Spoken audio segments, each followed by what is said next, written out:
សត្វត្រយងចង្កំកស6ក្បាលជាប្រភេទបក្សីរងគ្រោះចិត្តផុតពូជត្រូវបានលែងចូលព្រៃធម្មជាតិ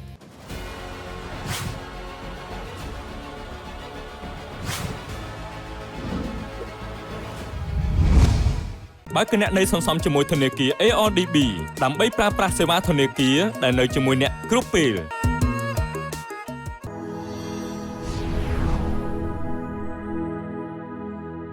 សត្វត្រយងចង្កំកសដែលជាប្រភេទបក្សីរងគ្រោះចិត្តផុតពូជបំផុតចំនួន6ក្បាលត្រូវបានក្រុមការងារអភិរក្សលែងចូលក្នុងព្រៃធម្មជាតិវិញនៅក្នុងដែនជម្រកសត្វព្រៃសៀមប៉ាងមជ្ឈមណ្ឌលអង្គរសម្រាប់ការអភិរក្សជីវៈចម្រុះបានបញ្ជាក់ថាសត្វត្រយងទាំង6ក្បាលរួមមានឈ្មោល3ក្បាលនិងញី3ក្បាលត្រូវបានបង្កាត់ពូជហើយញាស់ចន្លោះឆ្នាំ2023ដល់ឆ្នាំ2025មុនពេលលែងសត្វត្រយងទាំងនេះត្រូវបានដាក់ទៅក្នុងទ្រុងបន្សំដ៏ធំមួយស្ថិតនៅក្នុងដែនជម្រកសត្វព្រៃសៀមប៉ាងរយៈពេល4សប្តាហ៍ដើម្បីឲ្យពួកវាសម្របខ្លួនទៅនឹងបរិស្ថានថ្មីនិងបង្កើនឱកាសក្នុងការផ្លាស់ទីទៅរស់នៅក្នុងព្រៃធម្មជាតិដោយជោគជ័យក្នុងចំណោមសត្វត្រយងទាំង6ក្បាលមាន4ក្បាលត្រូវបានបំពាក់ឧបករណ៍តាមដាន GPS ដើម្បីឲ្យក្រុមការងារអភិរក្សអាចតាមដានការផ្លាស់ទីតាំងនិងអាកប្បកិរិយារបស់ពួកវាបន្ទាប់ពីការលែងនេះ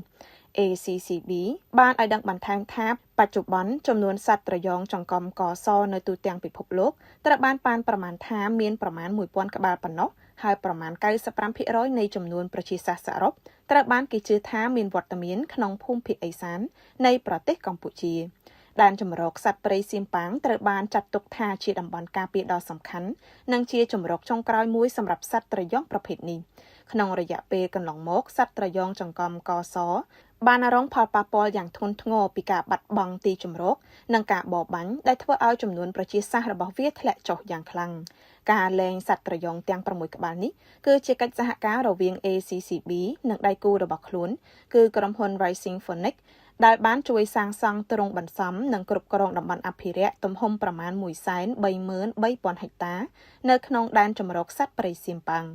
កូនត្រយងចង្កំកសដែលញាស់នៅក្នុងឆ្នាំ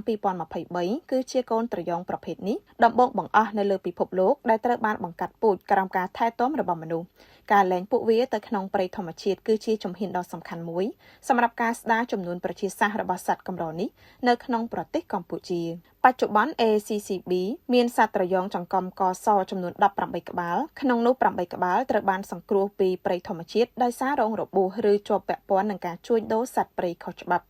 លើពីនេះមជ្ឈមណ្ឌលក៏មានត្រយងចង្កំកសចំនួន2គូដែលទើបបង្កាត់ពូជហើយកូនរបស់ពួកវាត្រូវបានរំពឹងថានឹងអាចលែងចូលទៅក្នុងជម្រកធម្មជាតិនាពេលខាងមុខការលែងសត្វត្រយងចង្កំកសជាលើកដំបូងនេះត្រូវបានចាត់ទុកថាជាព្រឹត្តិការណ៍ដ៏សំខាន់សម្រាប់ការអភិរក្សជីវៈចម្រុះនៅកម្ពុជាហើយប្រសិនបើទទួលបានជោគជ័យវាអាចក្លាយជាគំរូសម្រាប់កម្មវិធីលែងសត្វដែលបង្កាត់ពូជក្នុងការថែទាំរបស់មនុស្សទៅក្នុងព្រៃធម្មជាតិនាពេលអនាគត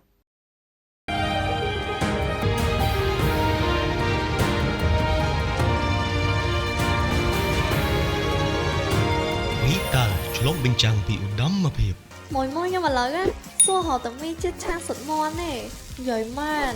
មីជាតិឆាសុតមន់ឆាក៏ឆ្ងាញ់ឆុងក៏ឆ្ងាញ់